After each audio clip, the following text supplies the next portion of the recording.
Hey everybody, how you doing? I am here with my weekly update on our move to Florida. I have a couple things to talk about. Um, okay, I'm gonna start with the whole cat situation.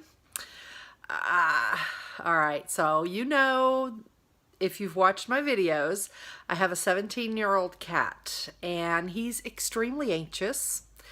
We've taken him in the car. In the last 15 years, he's got in the car twice. And that was for our last two short. One was a 10-minute, no, maybe a 5-minute drive. And the other was about a 20-minute drive. He flipped out on both of them. Honestly, on the first one, I thought he had a stroke, and he may have.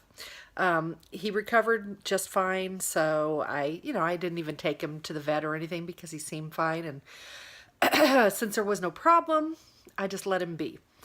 Because honestly, the trip to the vet and meeting the vet and everything would have probably done him in. So he's been fine ever since, but we leave in 9 days and we have to transport that cat for a 13-hour drive.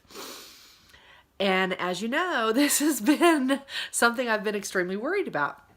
And honestly, if anybody in our family that is staying here in Indiana could have taken him, even though I would miss him, I probably would have let him stay just because I think this is going to be so traumatic on him. So I talked to a vet, a wonderful vet who talked to me. I tried calling it's the Avon Animal Hospital, and I tried calling them, and for whatever reason yesterday, their phone kept going to voicemail. And the voicemail wasn't even working. So finally I emailed them because they're really close to my current location. And I just thought that would be easy, especially if I ended up having to take him in, which I didn't want to do. And so I emailed them and I told them, I have a very old cat. I don't want to put him in the car because, until I have to, which is next week. So would they be willing to give me some advice? And I was willing to pay a consultation fee. But if they could just give me some advice on what to do with him to make his trip more relaxing, I'd be appreciative. But I didn't want to have to bring him in if they could do it via email, phone, whatever, or even me going in and doing a consult with them without the cat. So anyway, they emailed me back, very, very nice, and gave me suggestions. Didn't ask me for anything, although I am going to go in and see them. What they suggested is that I could give the cat Benadryl, either brand name, generic, it didn't matter, give him half an adult dosage.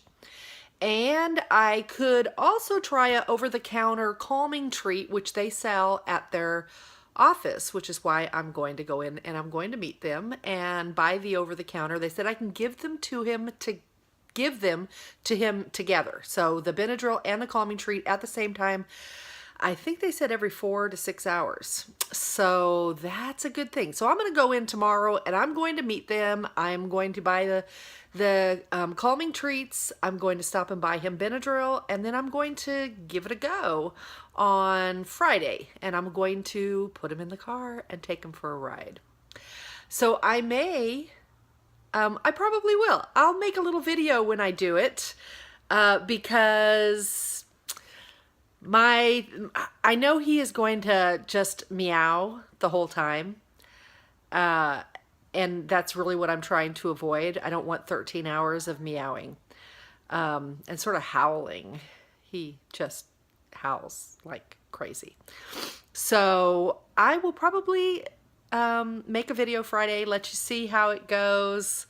And hopefully, fingers crossed, it's going to work. And then, if you run into the same issue, then you could try this also.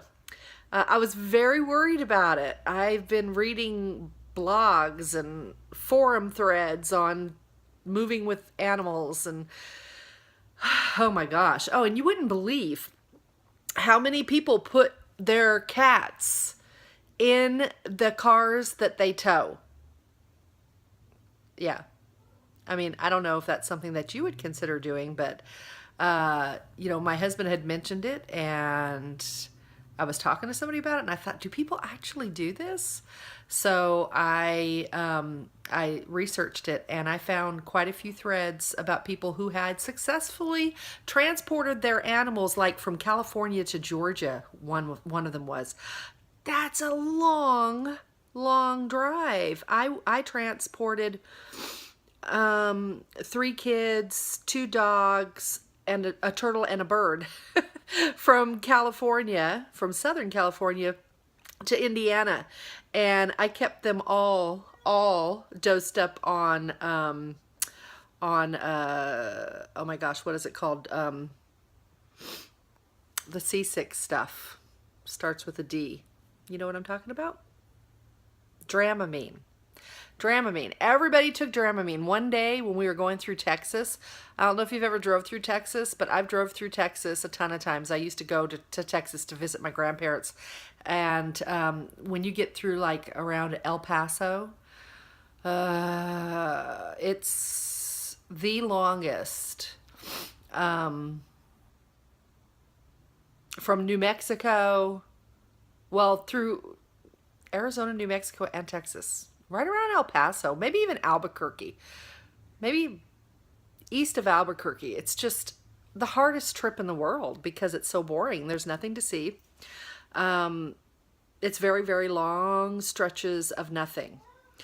And even that day, when we were doing that little bit of the trip, I took Dramamine. My poor husband, he was all alone while we all slept, even the animals.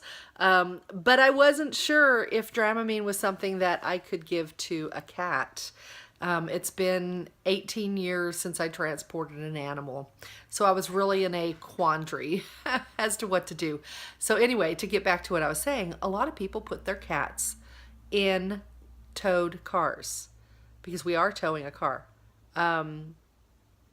It's not a good idea. It's not a good idea.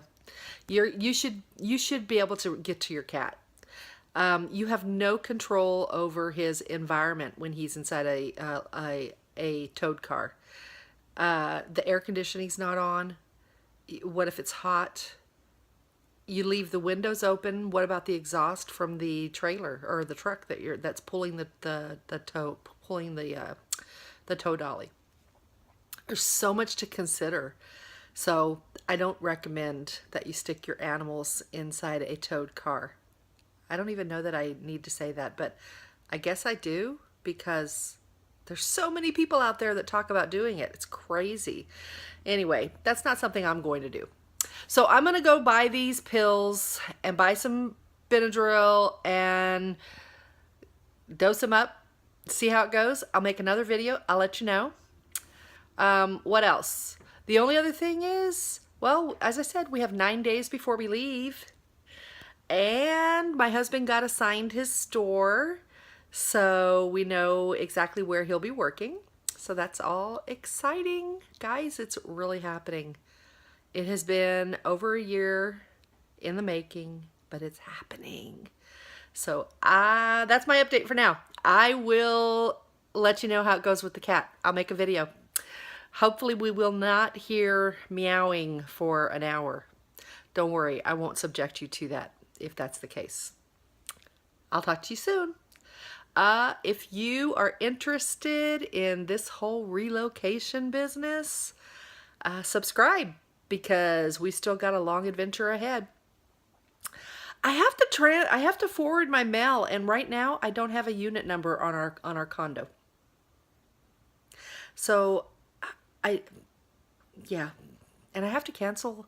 I have to disconnect our electricity. I haven't done that yet. Yeah, there's another video coming in a few days because there's a lot more that I still have to do before we leave Friday. Oh, and then, of course, there is the whole thing of, well, you know what? I'll just save it for the next video. So anyway, subscribe if you want to follow along. I would appreciate it. I hope that maybe this will help somebody. I will talk to you soon. Bye.